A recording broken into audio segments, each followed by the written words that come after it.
Hello and welcome to Dingoes Ate My Podcast Season 2. This week we're discussing the episode Eternity. I'm Paul. And I'm Dave. And this episode originally aired April 4th, 2000, attracting approximately 4.85 million viewers. So they took a month off between this episode, or between the last episode and this one. So there's quite a gap there. Yeah, a little bit. But let us get into. Let's start off with number one movie in America this week. On that year in the 2000s.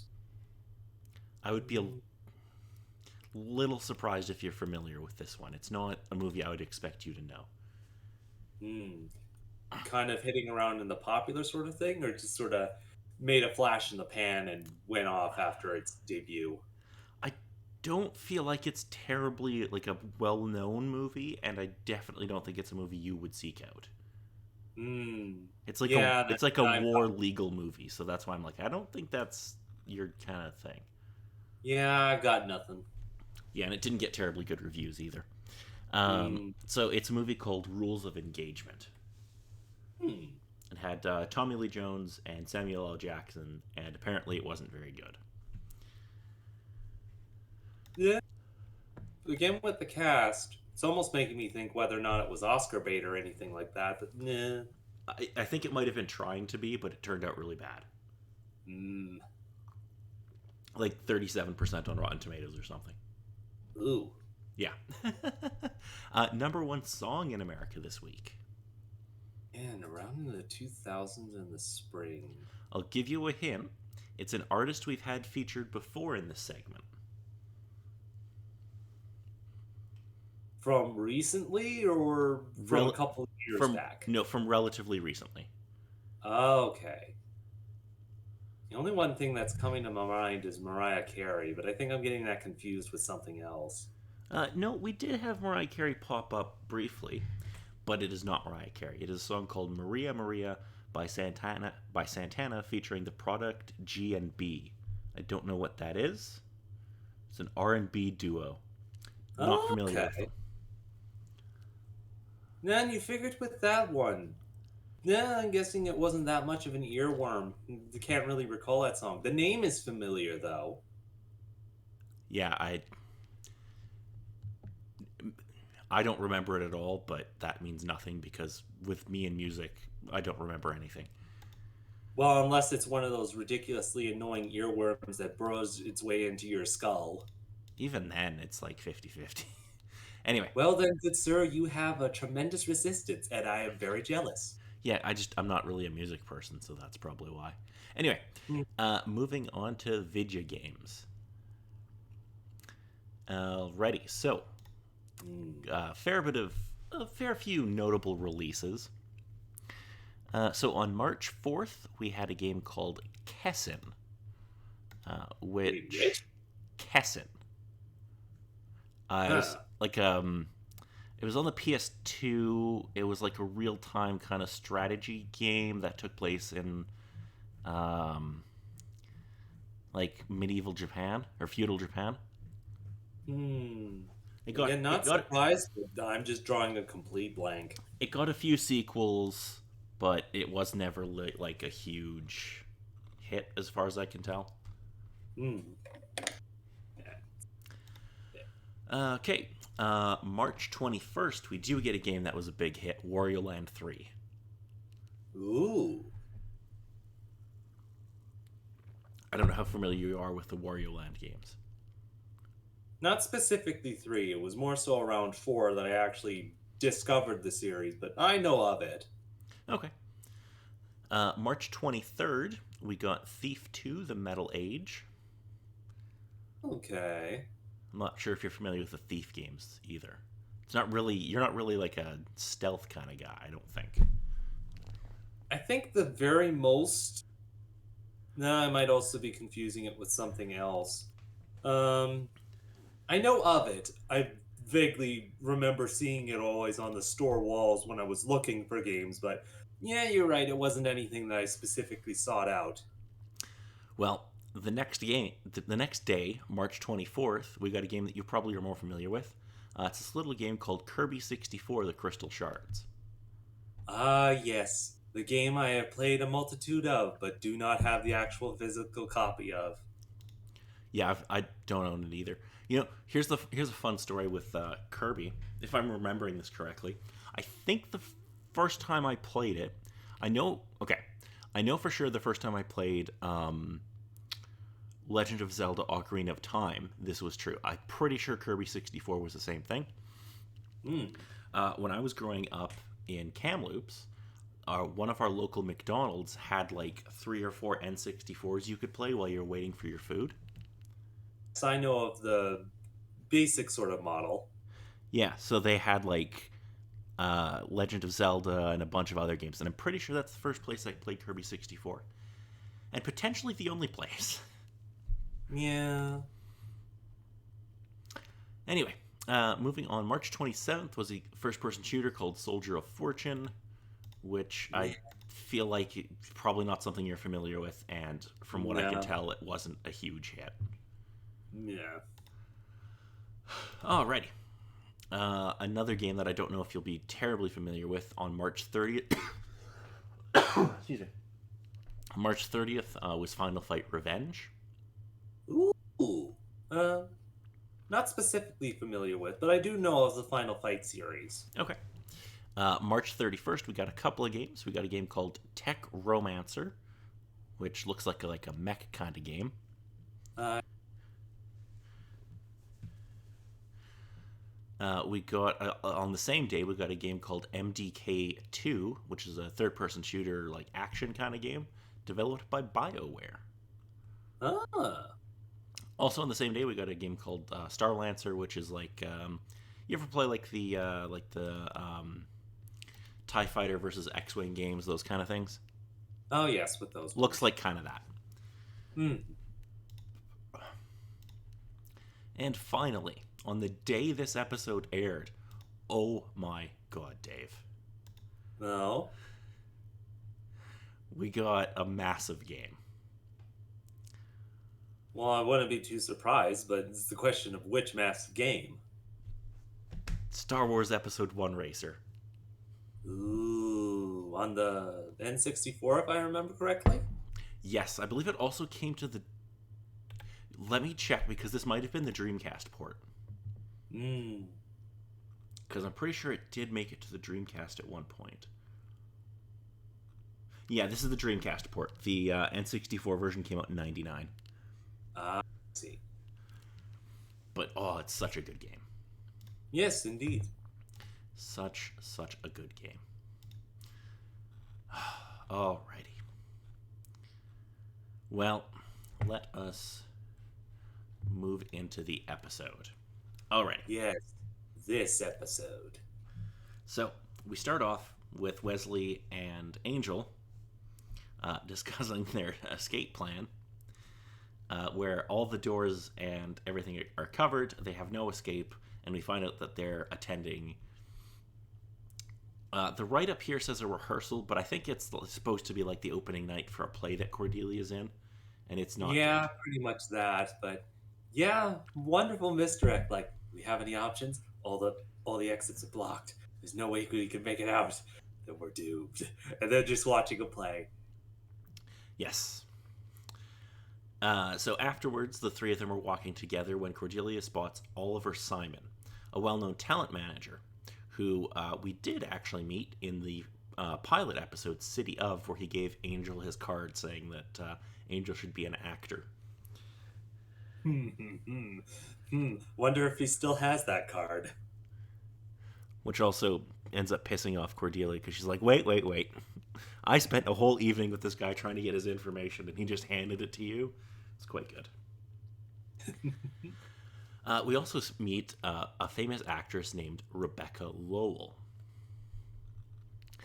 When Rebecca crosses the street, a parked car pulls into traffic and accelerates towards her as if the driver intends to murder her. Angel pushes her out of the car's path, saving her life.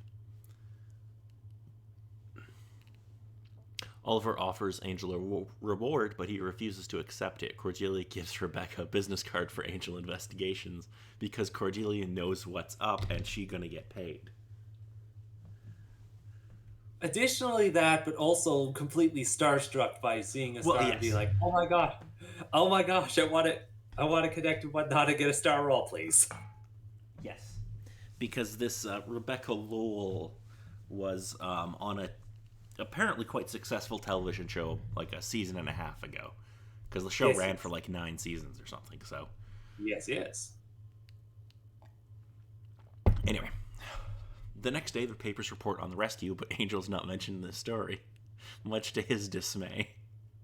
Because, it's not important about the person that actually saved the person that was about to get hit. It's about the main big person in there. Though Cordelia managed in there, at least her elbow or shoulder. Her elbow is in the picture, yes. There you go. It's a star. Exactly. Rebecca and two bodyguards come to Angel Investigations asking for Angel's help with a stalker fan. Angel declines to take the case. This infuriates Cordelia, who sees it as a chance for her to network with Hollywood people. Wesley explains that Angel cannot take the case because he likes Rebecca and is afraid of getting too close. That whole moment of true happiness deal. Oh, yeah. It's the whole case of if he experiences true happiness, he becomes angelus again, and a whole lot of shit's gotta go down. A whole lot of people's about to die then. Yeah. When Wesley says he agrees with Angel's decision not to take the case, Cordelia pretends to have a vision about Rebecca being in danger. But Wesley and Angel aren't fooled. It's quite funny. She's Yeah. like, oh, I see an actress. Oh, it's Rebecca Lowell. It's very good. She's in terrible danger. Stares at her. But like, fine. You don't need jobs or money. Yeah. It's very good. Mm-hmm. At her house, Rebecca's having some beauty treatments done. Her, I don't know what the technical term is for the person doing the treatments, but they discuss some plastic surgery, which is being considered. That night, she hosts a party. After the guests leave, a masked man breaks in. Angel, who has been evidently watching the house, breaks through a sliding glass door to protect Rebecca, which is a really cool stunt, but is also like, you couldn't have just opened the door, dude. Like, that's going to be expensive to repair. Yeah. I don't know, just maybe with base instincts of things. It's like, why open a door when it's just quicker to just smash through it sometimes? This is true. The masked man escapes. Rebecca notices that Angel has no reflection, and in the heat of the moment, Angel disappears. He does that sometimes. He does that just about any time if he can manage it. It's true, he does. Rebecca's bodyguards arrive soon after, saying that they have called the police. After the police leave the house, Rebecca calls out for Angel, knowing that he hasn't actually left. She knows he is a vampire, but is not frightened. She asks Angel to stay in the house for the night. So, the next morning, Angel phones Wesley to say that he is taking Rebecca's case. Cordelia is worried that Angel might have slept with Rebecca and lost his soul and become angelus. So she shows up at Rebecca's house with 3 lattes and this feckin' huge wooden cross, and it's very good. On cases, honestly, with seeing this particular episode, that was a little bit of a shock with that. Again, with how much she sort of had that concern with it, but sort of seeing the case of, yeah, there is that risk, and knowing what she's been through with it, it's not surprising that she has precautions in there. But first seeing it, it was like, okay, you're kind of taking this a little bit too extreme, aren't you? And it's like, oh no, wait, you were there, so Yeah. yeah, it's understandable. Yeah, she knows what happens if Angel becomes angelus, so she's like, best be prepared. Even though her preparation in this case is real dumb. Well, that and the fact that there's also the star involved, so both sides are kind of bringing insanity into it. Yes. He tells Cordelia, Angel tells Cordelia that Rebecca knows he is a vampire. Okay, let's skip ahead a bit here. So, Angel basically has agreed to take over Rebecca as a client. She gets attacked again at a premiere that Angel goes to. Angel and Wesley later find out that so Angel and Rebecca get shot at this premiere. They go back and like, hey, wait a minute, there's no bullet holes or anything. They were using blanks. Something sus. Hmm. Okay. So Rebecca and Angel end up back at his apartment because she brings like a bottle of wine to thank him for saving her life, which seems reasonable. Yeah. After her and Cordelia go shopping, which is, she's trying to get as much information from Cordelia as she can about Angel. Yeah, she is starting to get a little bit close to this sort of situation. And on the one hand, for protection, it's understandable, but there might be some alternative motives from what I can see. Yes, so her and Angel are enjoying a glass of wine on the couch when Angel, she uh, very subtly and not at all obviously spills some wine on his shirt. He goes to change. She puts something in his drink, which we find out is what she refers to as a happy pill. Uh, Wesley gives the specific name later, but I don't remember what it's called. Yes. Basically, this pill causes Angel to feel perfect bliss, reverting him to Angelus, who then attacks Rebecca and ends up attacking Wesley and Cordelia when they're trying to protect Rebecca from Angelus. Hmm. Obviously, it's not true happiness because it's just a drug, so it wears off eventually. Uh, Rebecca also wants Angel to turn her into a vampire, and he's like, nah, fuck that. That ain't gonna happen because that's fucking Yeah, terrible. no, you don't understand the real thing that you're asking to be done. Yeah. Yeah. And then after Angel basically attacks everyone, and he's a real dick to everyone. He's Angelus is. Angelus. Yeah, he's Angelus at the time. And then when he wakes up and chained to his bed, he's Angel again. They confirm that Rebecca is gone and unsurprisingly will no longer be using his services. Yeah, That whole yeah. trying to murder her thing might have put a damper on things. He Teeny bit. apologizes. Sorry? Yeah, just a teeny bit. Yeah, he apologizes to Cordelia and Wesley for what he said. Wesley accepts, telling Angel he understands what a fine line he walks. Cordelia is still angry, though not for what he said as Angelus, but the fact that he wouldn't tell her the truth about her acting. Which, I'm like, I, I don't think he did anything wrong there. It's true. He was trying to spare her feelings in a certain sort of way, give her the criticism that she needed at the moment. But again, with how well that she knows her, any sort of thing is going to step on her toes in some sort of sense. Yeah, It is a minefield, no matter how you paint it. it's true.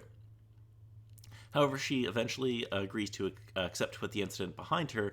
However, she leaves Angel chained to the bed for the time being, which is quite funny. Yes, just a case of. So you think you get a JB now? It's like, ha! See you later. Yeah, it's quite good. Okay, so a little bit of. Let's move on to international titles. Unfortunately, they're not terribly good for Sadness. this week. Next episode, though, oh, we're gonna be drowning in some good ones. Yeah. So, Well, anyway, deal with this week, I suppose. so for this week, French and Italian translate to the same one, which is eternal youth, which isn't bad. Yeah. And German is forever young, which again, that's fine. Yeah, it's okay. Yes, it's fine. Is there any fun trivia about this episode? I don't think there really was.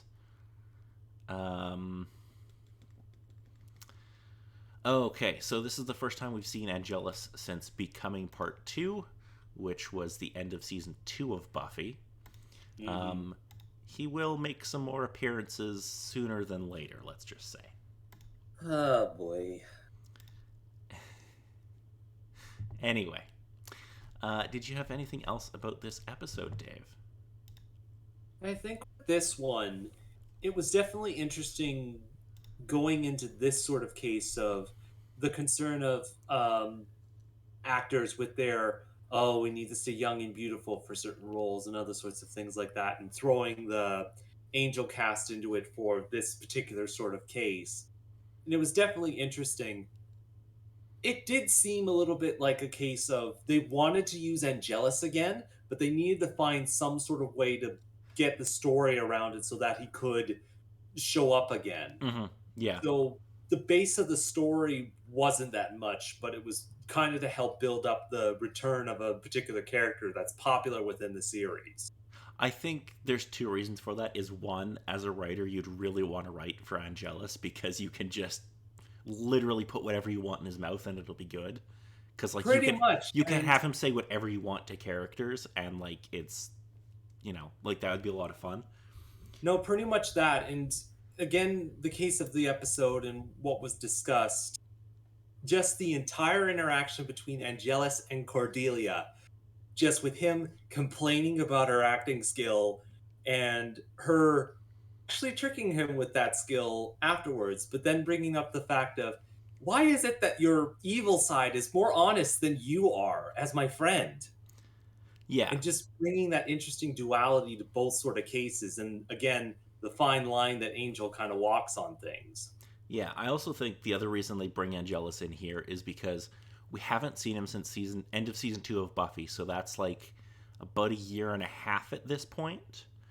Hmm. So Angel's gonna be his own show. We're gonna probably want to keep that threat like a part of the show, so we need to remind the audience that that's always there, right? That And I if also don't know how much it was for like any specific new person that's coming in the series and starting with Angel and going from there. Like, oh, there's this evil side to him now, huh?